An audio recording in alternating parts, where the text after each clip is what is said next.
day 24, not too many left. Second boat's already started construction. Oh, second boat's way into construction, and what is there between for this boat? I guess what is the function of this boat? Because obviously the learning to go into the second boat's already been done now. Yeah, well, this boat's basically a test mule. It's become. It only has, after today, 6 days of sailing, hopefully, in the rest of its life, and it'll become our spare after that. And we get the new boat shortly, and get that in the water as soon as we can, and we're allowed to launch by the 1st of February, and that ultimately becomes our race boat. So many things changing on this boat all the time, ideas coming and going and incorporating where applicable into the new boat. How's the team feeling? Because when you look at where the opposition are, it must be almost hard to not feel extremely confident. Yeah, well, I would never say that we're confident at all. How it manifests itself is an energy. There's an energy in the place, and I've been with the team for a while now, so I can sense that energy. I sense when it's not there too. So I see it manifesting itself just in straight energy.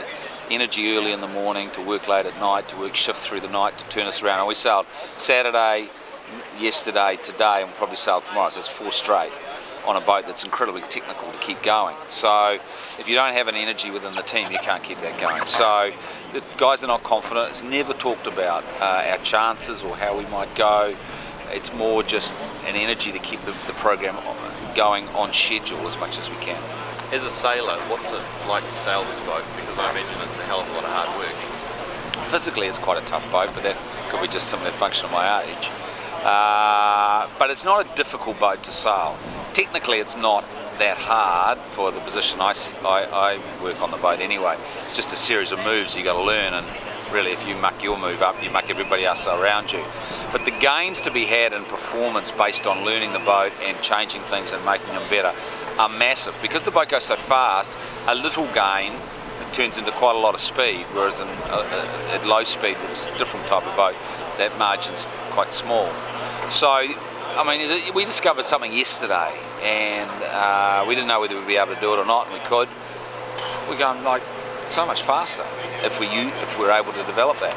So we'll never ever get to the America's Cup thinking that we've even come close to scratching the surface of these new boats. I guess that's going to be the thing, because they are the first. Well, they are the version 1 of this. Well, it was not only the version 1 of a new class; it's really the version 1 of a boat in a catamaran form of this sort of performance. So it's kind of a double. Yeah. And so any gain is just, you just keep on going. You just go faster and faster and faster. I was reading one of the releases that must have come out when they were first announced, and it was sort of saying, the boat will be able to sail over 30 knots. Well, the thing is that the boats were never supposed to foil. In fact, the way the rule was written, and the guy that wrote the rule works for us, it was encouraged. He encouraged the way he wrote the rule for them not to foil, and we just stumbled across it, honestly, that we could foil, and then we spent a year and a half developing it, and that's increased the speed of the boat at times 5, 6, 7 knots. And if you got another guy alongside you and he's not doing that, I mean, you just disappear.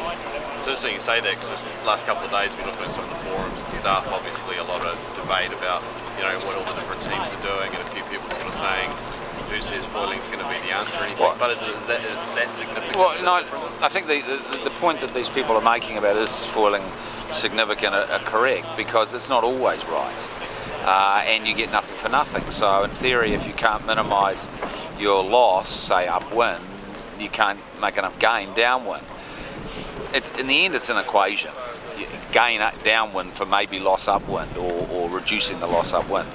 So that depends a lot on your foil shape, and if you can have a foil that'll let you hydrofoil but not give you too much drag upwind, your net works out. I mean, honestly, if you're not foiling, you've got a big problem, I'd say.